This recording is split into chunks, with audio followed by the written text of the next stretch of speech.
Hello and welcome to another segment of Western Wisconsin Journal. I'm Jamie Johnson, the government and political correspondent. And with me today is one of my most frequent guests over the last 14, 15 years, and that is former Assembly person, Dean Knudson. Dean, welcome to the show. Glad to be back with you. You bet. And we are having you here in your capacity as a representative on the Wisconsin Election Commission. How long has it been that you've been on that commission? 2017 I started, so be around 3 years, a little over. And refresh my recollection, because I think I've had you on 2 times now in this capacity on Election Commission. Maybe it's been 3 because we've had so many special elections in Wisconsin and so forth.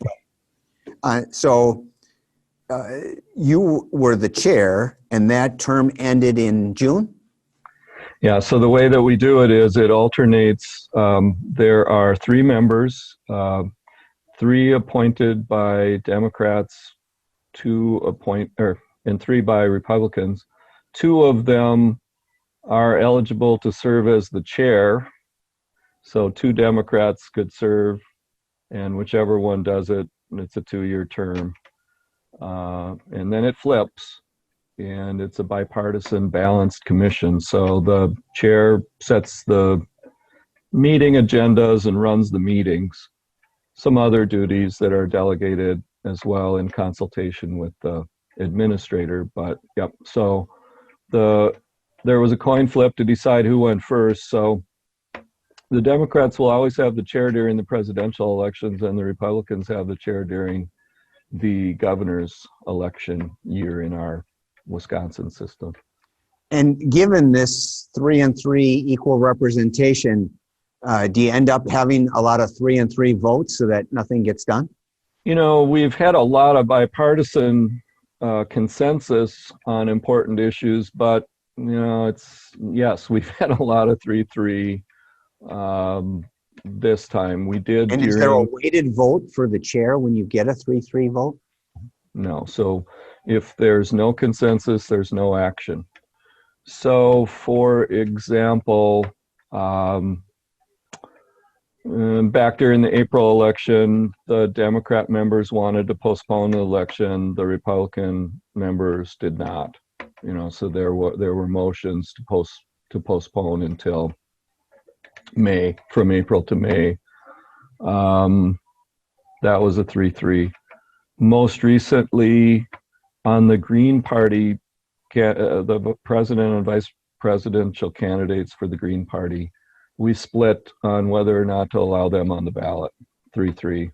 And that decision was appealed at the last minute to the Supreme Court and was denied. So they're not on the ballot. Now remember, the Green Party took a substantial amount of the vote last time. And Jill Stein actually instituted the recall afterwards, that we did a full state recall at her request. But this time, through what I considered a procedural error, they didn't get on the ballot. Their vice presidential candidate moved residences down the street in the middle of the circulation period. So they had some of their nomination papers had her first address and some had her second address, and they didn't file any kind of affidavit to show why that was. And so the Democrats said, hey, they can't both be right. Therefore, half of these signatures need to be thrown out. And the Republicans thought that was kind of ticky-tacky and we should have let them explain what happened, but didn't happen. So that's an example where, Sure, you know, you could go either way. Who knows? But I get the 3-3 vote. And so anyway, with regard to the work that you've done, because you indicated that, how many times did you guys meet going up to that April election? Well, we've met a lot in 2020. When I first took this job, they told me, hey, you know, statutorily, it's required to meet 4 times a year.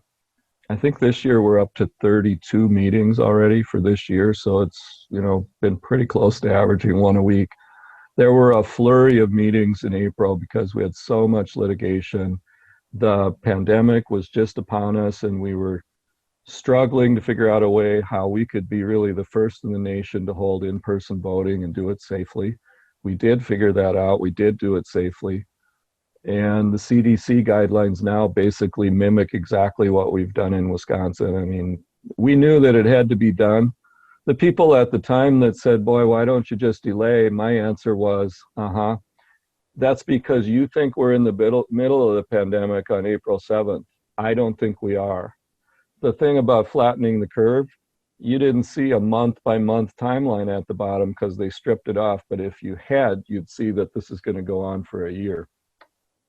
And so we did hold it in April. We also held the special elections in May, and now we've had our August election. So we've got a lot of experience. Well, you must feel good about the fact time kind of proved you right as far as not postponing that April election. Well, 100%. I mean, Jamie, you serve on school board, you're still on the school board, right? Right. And in Wisconsin, that April election means the turnover of all the county board members in the state, many school board members. We would have had county boards without anyone serving in office. And here's what the people said in response to that when I said that's a problem. They said, well, that's not a problem.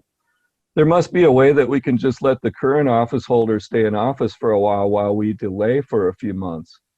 And I said, if this is going on in the fall, and if any of you suggested that we should delay and President Trump should just stay in office for a while, right, there'd be rioting in the streets over that decision. That is such a ridiculous thing to say. And yet it was a widely held opinion. It's like, well, why can't you just delay and let them stay in office? I think you make a great point, and that's what we do all the time on the school board. We're, a nonpartisan body, just like, the election commission is kind of bipartisan, but still, you got to build consensus, and to do that, you got to reach across the aisle. So, in a nonpartisan body like the school board, we're constantly, when we're making policy decisions or decisions that are going to affect taxpayers and students and families, we always look, if we're going to do something for this group, and we're going to make that policy for this, now we have a year from now, when this other group wants to do the exact opposite, are we going to hold and do the same thing for them? So we're constantly looking at things like that. So it's be careful what you wish for, you might get it. Well, but there's a couple of big points that, I'd like to get across to people. One is that you can go vote in person safely. If you're not comfortable voting absentee, or if you have some difficulty with it, don't hesitate to go vote in person. And so even if we do have half in a presidential year, that there might be plenty of time to get the people through. But with COVID, extra procedures with COVID and 6-foot distancing, we're going to have people lined up a football field outside at most places. Right. So the Elections Commission this summer did something we've never done before. We did a statewide mailing to every registered voter, and we explained all your options for voting, how you can go vote in person and the safety measures that'll be there, how you can vote early absentee, or you can request, and we enclosed a absentee request form. We really want to kind of take the pressure off the in-person voting, but still advise voters that you have the right to vote in person if you want to, and it can be done safely. But it does, in the pandemic, if you have special health concerns, then it might make a lot more sense for you to vote absentee, even if you've never done it before. And you can do it all by mail if you want to. And I think that mailing was helpful. When did that go out, by the way? Because I know last time we had you on, It was, proposed to be proofread. The 3 Democrats didn't want that. They just wanted the staff letter to go out. Right. Ultimately, I'm assuming that it went out about 6 weeks ago now. We embargoed it and held it, so it was produced. It was produced and all the addresses put on and everything, and then it was in a temperature-controlled warehouse with these millions of pieces of mail waiting I think it was the first week of September, maybe right after Labor Day, that it actually hit the mail and went out. So it's been about 6 weeks ago, or give or take, 6 or 7 weeks ago. One point for people that are listening is, if you have an absentee ballot already because one was requested, it was mailed to you, and maybe you've already filled it out, now's the time to send it in. We know that the mail can be slower than we wish it would be. And the Postal Service is really advised that this is the week for mailing it, not next week. If you want to just take the load off everything and have more confidence that there's plenty of time for it to arrive. In So this is going to Wisconsin, get, it's got to arrive. It's got to arrive on Election Day. yes. And there's been litigation and maybe some confusion, but it needs to arrive on Election Day. Thank you for stressing that point. So folks, if you requested an absentee ballot and you've been holding on to it because you can't make up your mind or whatever for some of those positions, they need to get in there sooner, and sooner is better than later. The last possible day to get it in would be Thursday, the 29th. Well, so if you have a ballot at home, you need to have a witness needs to see your blank ballot, and then you need to fill it out without them seeing who you vote for, and put it in the envelope, and then the voter signs on the envelope and the witness signs on the envelope. And then you need to either mail that in, or you can drop it off to your clerk. A lot of places in Wisconsin have established drop boxes, kind of like you might turn a utility bill in, or an overdue library, or a library book, overdue or not. And so you don't have to mail it. Our state deadline for requesting an absentee is the Thursday before the election, but let's just stop and think about that. You can do it then, and the clerk will get it. And if they really turn it around and got it in the mail, say late Thursday afternoon, or maybe Friday morning, and mail was really fast, and maybe you got it on Saturday, but probably more likely you're going to get it on the Monday before Election Day. Now you've got a ballot. Now you can fill that out, and you could still, drive it down, drop it off. You can bring it to your polling place. They'll help you figure out how to get it turned in, and you can mail it, but it will not be counted if it doesn't get there by the end of Tuesday. So the deadline for requesting an absentee is is that Thursday. It's always, with few exceptions, for most of us, it's that. So Thursday I misspoke before. there. That's not the deadline for getting it in the mail. It's just the deadline for requesting it. But the practical standpoint is, if you throw it in the mail on Monday the 2nd, it's pretty highly likely, and I shouldn't say highly likely, but it's not a very good chance it's going to get there by the required time. It's not like the post office is taking absentee ballots and delivering them to polling places. This is not like taxes and some other things where, hey, if you can show proof of mailing or a postmark, that's going to count. Our state law in Wisconsin for a number of years and election cycles now has called for them to be received by 8 p.m.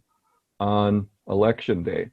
So the clerks have been working closely with the Postal Service, and if they have incoming mail on Election Day, they're going to try their best to get them to the clerks. And most clerks have arranged that someone will actually go to the post office before they close on Election Day and just ask, do you have anything else for us here that you didn't have time to deliver? Maybe not all, but a lot of clerks have made that arrangement. But what's really smart is, if you're going to do it by mail, do it earlier. And if you request at the last minute, just understand that you may have to find a way to deliver that. The law says deliver it in person. So, the interpretation of that law is that your spouse or someone else could deliver it for you, but someone needs to deliver that down to the clerk or to the polling place. Can you deliver your own absentee ballot? Yeah. So It doesn't have to be mailed. That's the other thing that folks need to know. It's just like if you went down to the clerk's office and said, I want to vote by absentee ballot early. They then become your witness. And in fact, for those folks who say it's hard for me to find a witness because of COVID, that's one thing they can do is take their ballot down to whether it's the city clerk or the town clerk and have it witnessed, do the voting process, and then drop it right there and don't have to worry about mailing it or postage or the postal service, correct? Right. I mean, so the witness requirement is there still in COVID. For the people that are at the highest risk, I mean, provided you're not already institutionalized, like hospitalized or indefinitely confined. But, you know, for most of us, if you've been out and about to the grocery store, you know, wearing your mask and maintaining separation, you can still do the witness that same way. I mean, they could witness from 6 feet away and you can leave it on the table and they can sign it and you can sign it and so on. I mean, that can be done. Right. But yeah, you can go in person. In many places, you know, there are some provisions for curbside voting as well. Always, if through physical disability you can't come in, you need to let the clerk know and they'll make some arrangement to allow you to vote. But people, we have to stress, and Dean, you've been very good so far in this interview, just stressing certain points. We need to stress that folks should check with their local town hall, city hall, as far as when they're open for the early voting. Just because the state law allows it through November 1st, which is a Sunday, and I don't know who's going to go voting during the Packer-Viking game, but there's going to probably be a vast majority of the town hall, city halls not open on Sunday the 1st. And just because the website says you can vote that day, that doesn't mean that you'll be allowed to vote that day. Right. So, you know, a key thing for voters at this time of the year is you need to go to the website, the myvote.wi.gov. And that's the voters portal to all their individual voting information. And it's actually been upgraded. It's gotten, you know, 10, 20 times the traffic it's ever had before, because that's where you can go to request an absentee to be mailed to you. You can find out where to vote or the contact information for your clerk to ask about early voting. And, you know, some places you have to have an appointment to do early voting over this next 10 days. But also we instituted barcode, intelligent mail barcode. You know, this is the thing you're used to seeing on mail. And so it gets tracked. And from the time you make your request, you can go on there and see what the status of your ballot is. If you're wondering, where is it? I don't have it in my hands yet.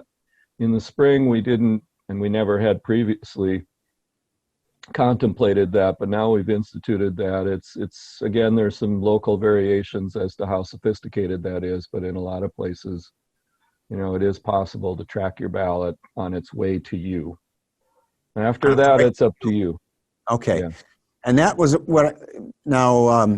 there was some controversy, you know, a month ago or so.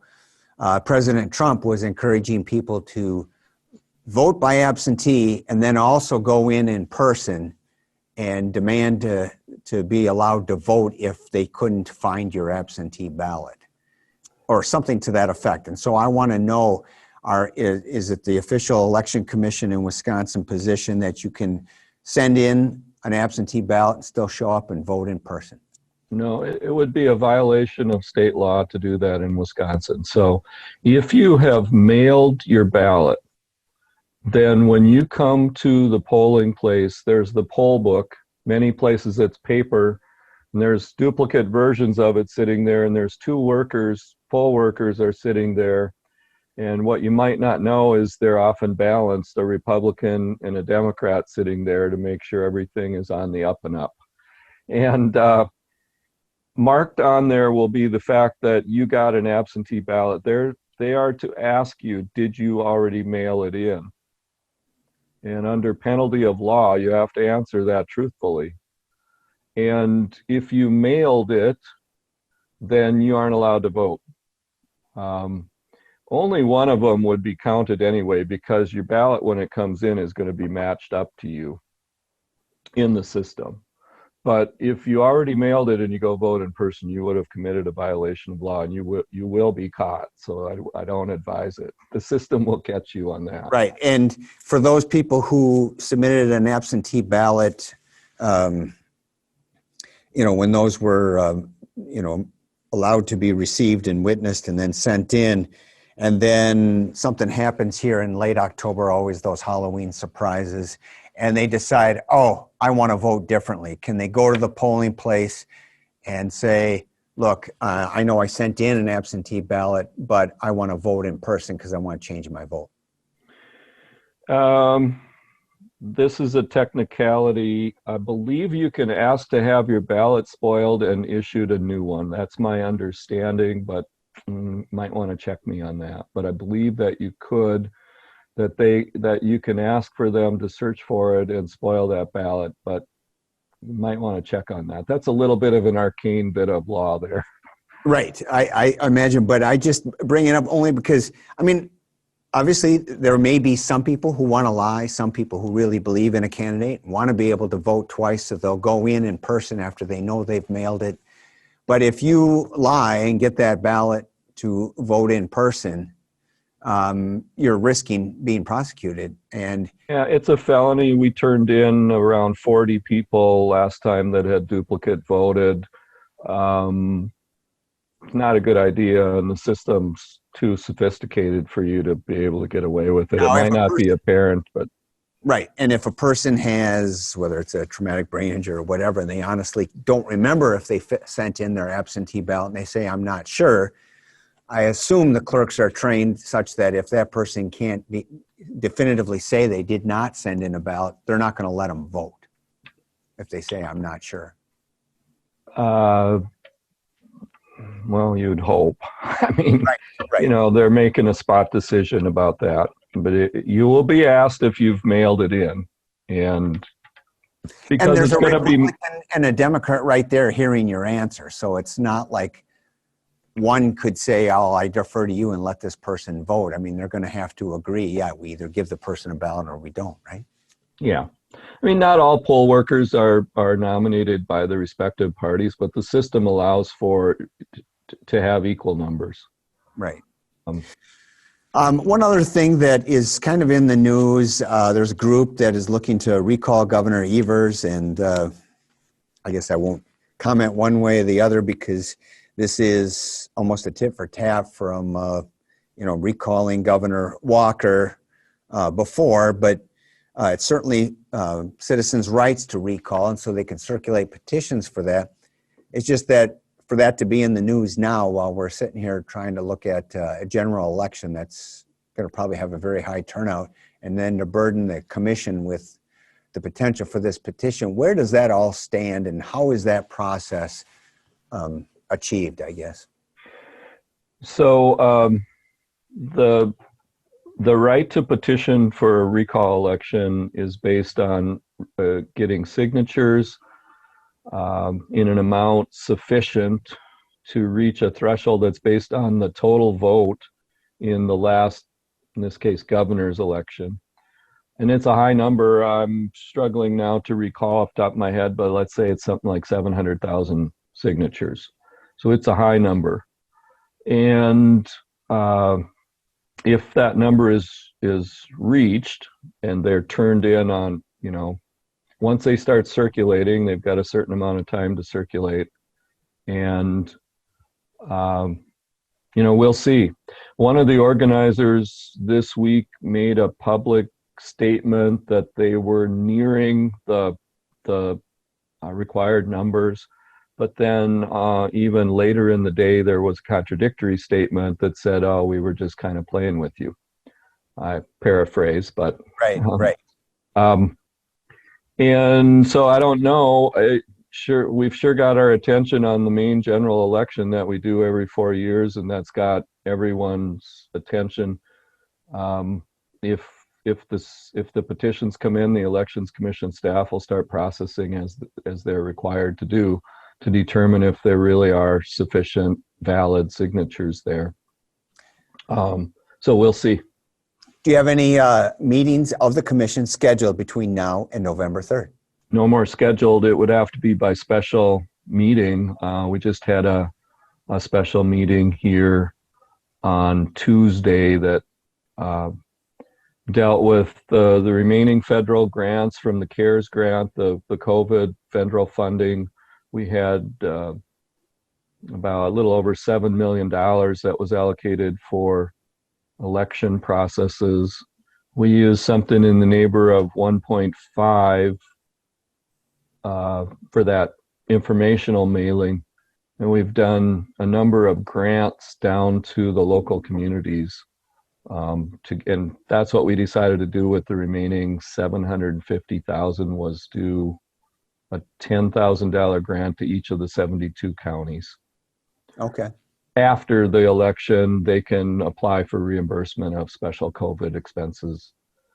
And we've already done grants like, it was depended on what the municipality needed, but in the neighborhood of, up to $1,200 for each local clerk. There's 1,850 clerks in Wisconsin.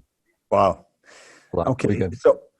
So any scheduled meeting after the election? Is there like a certification process the commission participates in, or what's set up right now, barring some other kind of emergency coming up? So the post-election processes, of course, there's the local canvas that goes on. So on election night or the next morning or whenever you'll get unofficial results. And then in the days following, there's a statutory process for doing the local canvas, where they match everything up and make sure that everything's accurate. And then that gets all turned in and will be certified by the Election Commission, in that following week. I was going to say, is it a 7-day limit on that? Okay. Yeah. So we upped the number of our audit procedures. So we've always had some random voting machine audits, but we've upped that up to 5%. And it is random, so no one who contemplated hacking into a machine would be able to tell. So 5% is a pretty good deterrent against successfully doing that. And our election security has been greatly strengthened over the last few years. I mean, we spent from 2017, when we first heard of Russian hackers attempting to interfere with our elections, until the COVID crisis started, we spent a lot of time bolstering our defenses against cyber attack and so on. And we knew that this would happen, that there are state actors in this case, and recently you've read about, a group of Russian hackers, but also from Iran have been involved now, that they've been trying to both sow confusion, sow distrust, spread misinformation. All of these can have adverse effects. Some are harder because we have the First Amendment, so it's very hard to get at the misinformation piece. But that First Amendment should be protecting U.S. citizens, not Iranians and Russians. But true, but in an electronic environment, it's pretty hard to tell who's who and where they actually are.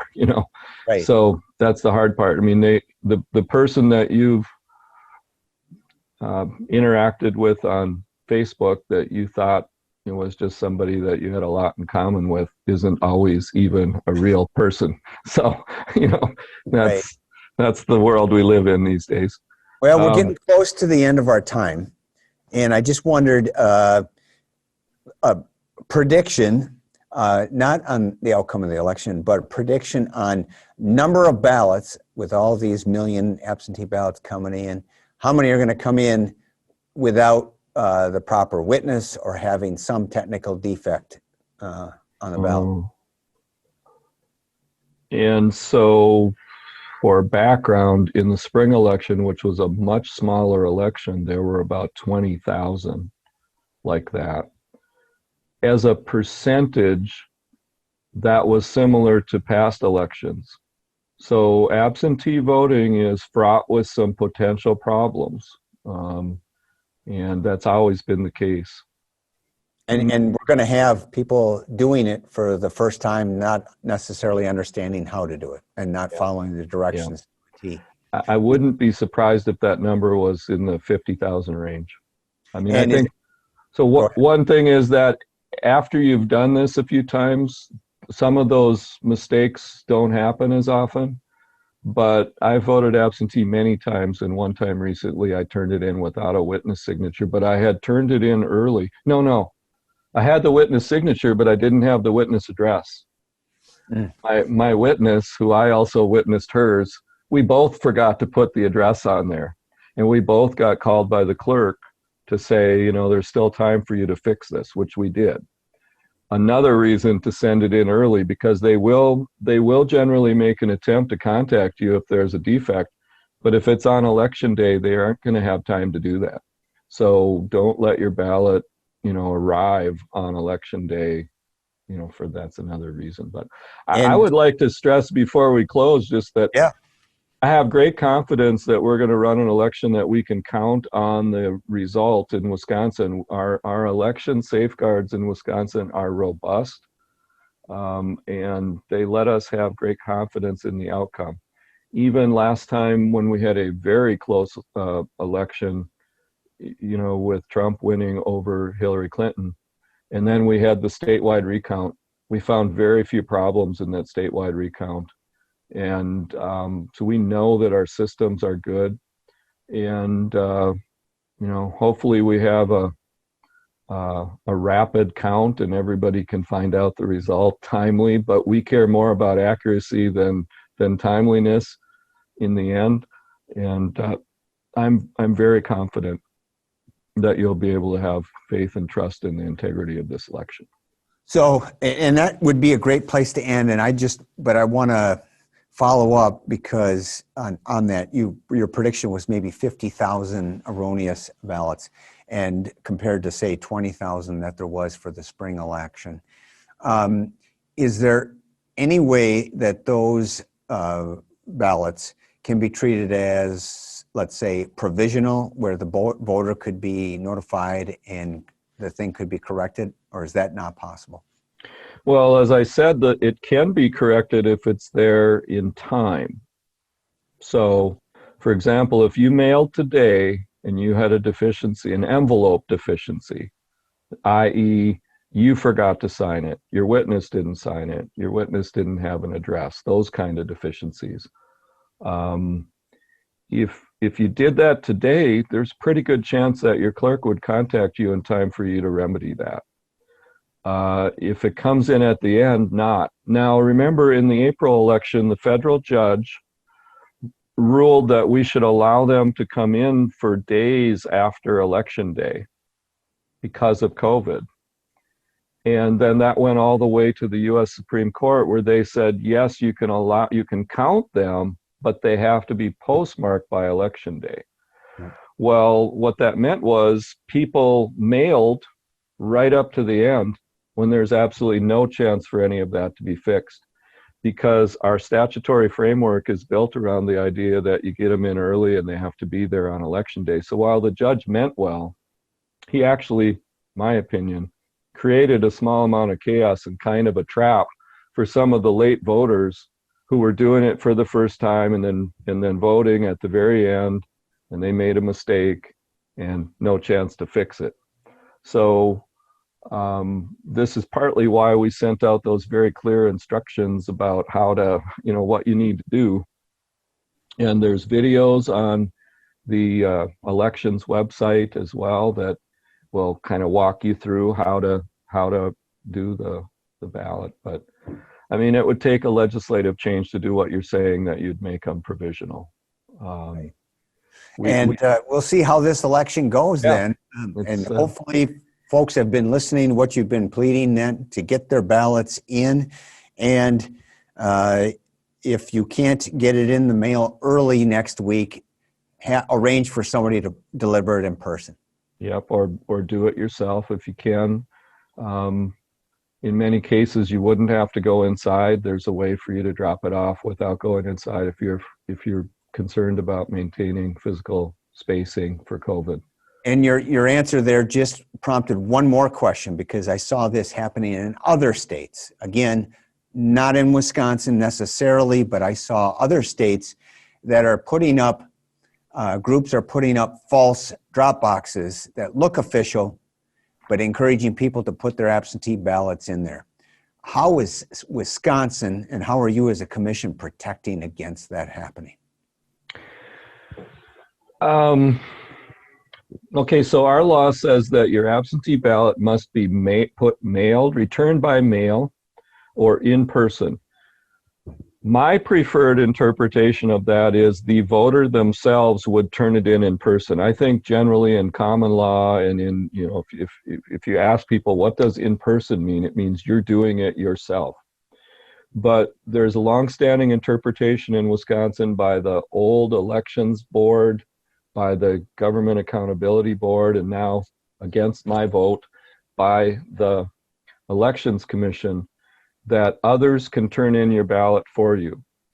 What that means is that you could have ballot harvesting in Wisconsin and it would be legal. In other words, someone could go door to door and pick up your ballot and offer to take it down. That wouldn't be a crime. If they didn't take it down, that would be a crime on their part. If they opened it, it'd be a crime. In Wisconsin, it isn't clear what would happen if somebody said, as a public service, you can drop it here and we'll take it down there. I hope that doesn't happen. It wouldn't be my preferred thing. But what clerks have done is they have created Dropbox locations in some communities, multiple places. In most communities, there's one that's going to be outside the town hall or the city hall or the polling place. And if you don't know where that is, you need to check on with your local clerk. But that's the story in Wisconsin, Jamie, is that because there's been such a broad interpretation of what means in person, you can give it to another person, but there's no statutory definition of what counts as giving it to another person. So I wish there was. I think there should be. And because I really think that you should take it down yourself. I advocated for an administrative rule that would say a spouse or immediate family member could take it for you. But the Democrats on the commission wanted it to be broader than that. Like, why couldn't your neighbor take it? Or what about a caregiver? Sure. And by the time we got done, it was like, well, anybody can take it for you then. Yep. So anybody can take your ballot and turn it in for you. That's our official interpretation. I would not suggest anybody could set up a Dropbox if they wanted to, and it wouldn't be a crime until they failed to deliver that ballot. Correct. If they collected them. But what a foolish thing that would be for you to do, to put your ballot in such a place. I wouldn't recommend it to anybody. I would not really recommend it, giving your ballot to anyone unless it's someone that you really know and trust is going to do exactly what you ask them to do. In that situation, it's allowable by law, but to give it to a stranger or to drop it off in an unknown location, I would never recommend that. I mean, I just don't see the wisdom of it, and I hope it's not happening in Wisconsin. That would be a great opportunity for fraud, or even if they were well-meaning and weren't intending fraud, what if you thought by turning it in there that day, they were taking them down daily, and so dropping it off on Friday meant it was going to be there on Monday, but actually dropping it on a Friday means they're going to take them all on election day. Not a good idea, right? Because of all the reasons we've just talked about. Exactly. Well, thank you very much. We went way over our time, but okay. I wanted to make sure that we covered this well because it is so important. And for those folks that have questions, I can't believe there are any questions that we haven't covered already. But if they do, they should go to myvote.gov. myvote.wi Okay. for Wisconsin.gov. All right. Thank you. myvote.wi.gov will give them information, and the best advice is you should have your absentee ballot already. If you don't, get it soon and get it in there early next week. The only control on access to that is you need to know their name and their birth date, so you can actually pretty easily check your family members too and see if they've requested a ballot yet. That's an interesting little get out the vote twist. That's another good point. Well, thank you, Dean. Very informational. Thank you for your service to our state on being on this commission. And well, we'll just have to wait and see what the results are. We're about 11 days out now. Yeah, everybody can rest assured it'll be over soon. Great.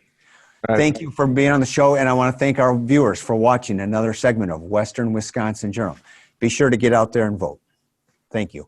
Thank you.